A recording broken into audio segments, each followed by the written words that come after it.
Welcome to another Killzone Shadow Fall Multiplayer video, the third and most likely the last of the Things You Might Not Know series. If you're yet to see the first or second, you can check for a link in the description or click the icons you see before you. Now this video is full of things mostly that I just felt the need to get out there due to my general observations while playing the game. Again, as before, a lot of experienced players might be aware of these, but just with observing other players, I'm not 100% sure. So here we go with another things you might not know, though you might. Well, let's just get started.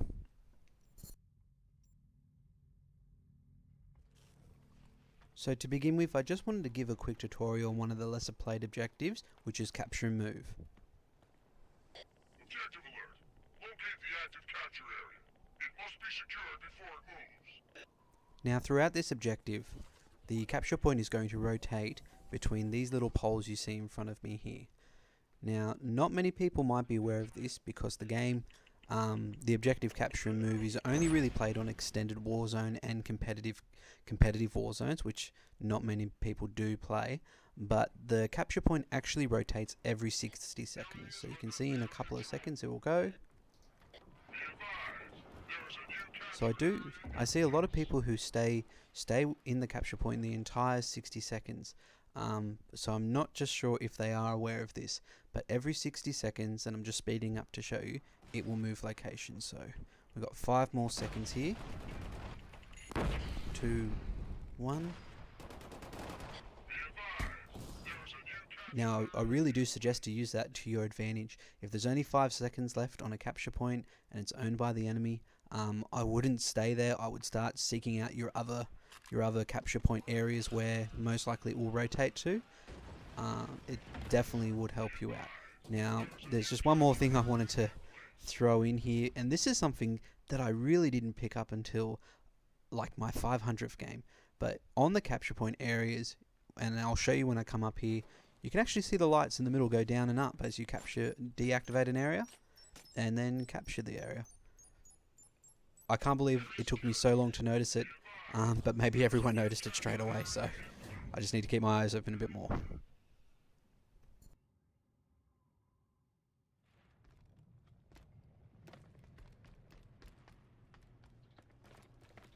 Now, the next one here is actually something that's only recently came into the game via patch.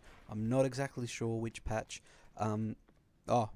I was just testing out to see if the air turret would stick onto these moving trains. It was unfortunate that it didn't. I'd love to see you be able to put the air turret on a moving object, so therefore your air turret would travel around the map.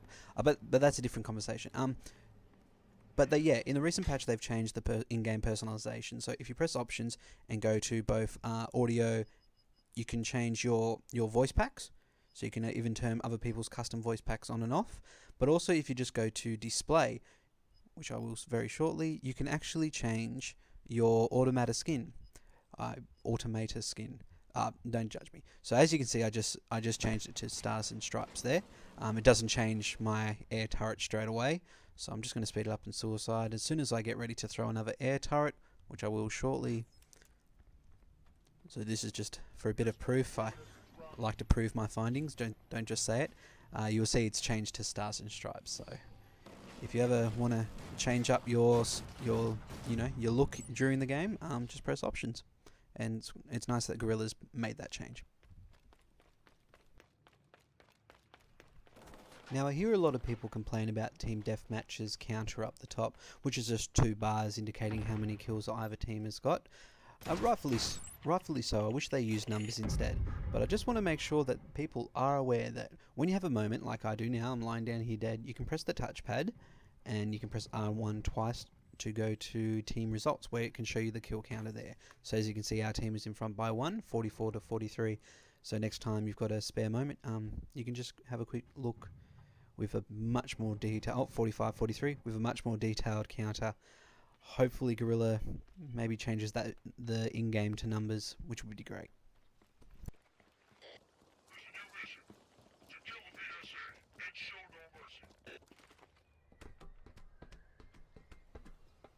Now another thing that I didn't pick up on until putting a lot of hours into this game, and again a lot of people probably already knew this, that as you can see there's my shadow there on the log, but when you actually go into Cloak, which I will very shortly, it actually does not display your shadow.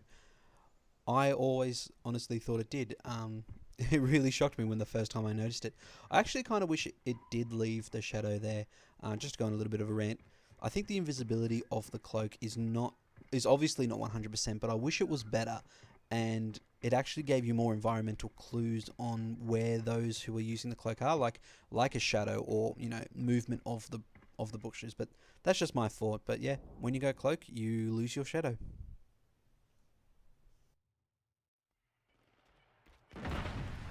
Now, I think there will be players out there who will agree with me on this, but there seems to be a good number of people who just don't understand the full ability of the revival tool, which is with the support class.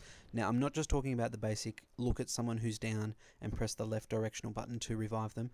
I'm talking about how actually close you need to be. Now, as you can see right here, someone is down. As soon as I hit 30 meters, I lose the ability. As soon as I go 29, I gain it. You have to be less than 30 meters, so 29, and you need to be in a clear sight. With this guy right here, I don't have a clear sight, so I don't have the ability. As soon as I go around the debris, I can hit the revival. So just to be clear, you need to have a clear line of sight to the person who you're going to revive, and you need to be either 29 meters or less from them. You don't have to run all the way up and stand next to someone to revive them. You can do it from a distance.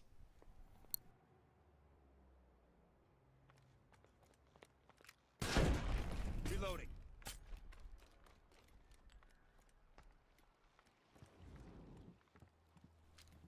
Now, in my first video I mentioned there was red explosive barrels in the slums, and throughout a lot of other levels there's these mounted fire extinguishers which you can shoot and they can explode. I'm not sure if they've been there from the beginning of this game, because I don't remember them when I first started playing, but I remembered them from a month ago. But I don't see many people talking about them. But they're located in many levels, including the park and the penthouse, which is where I'm located right now. I'm yet to get a kill from someone standing next to it, but I'm very much looking forward to the day that I do. But yeah, there's a good number of them around each level, so I'm just going to speed up to show you where a couple of them are. And of course they're located in the station as well. Now there's many other maps. I believe they're nearly located in every map, but I just don't hear many people talking about them. A lot of people might just ignore them.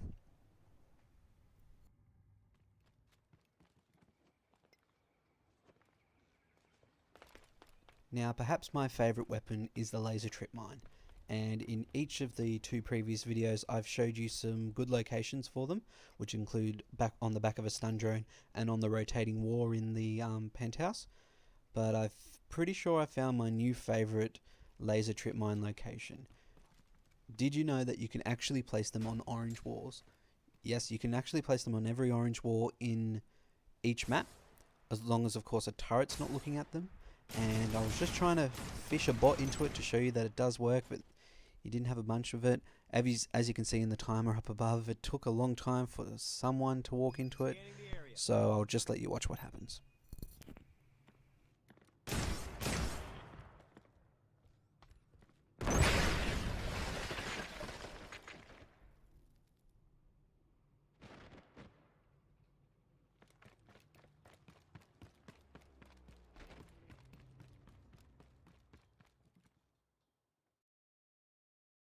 And that is the end. I hope you have enjoyed this series. Apologies to anyone that didn't learn a thing. Feel free to leave a dislike or nasty comment. To those that might have learned something or are just in a happy mood, feel free to either like, even dislike, comment, share or subscribe. I will be continuing to make some more Killzone videos in the future, so just keep an eye out if you wish, and I'll see you out there. And till next time, have fun. See you later.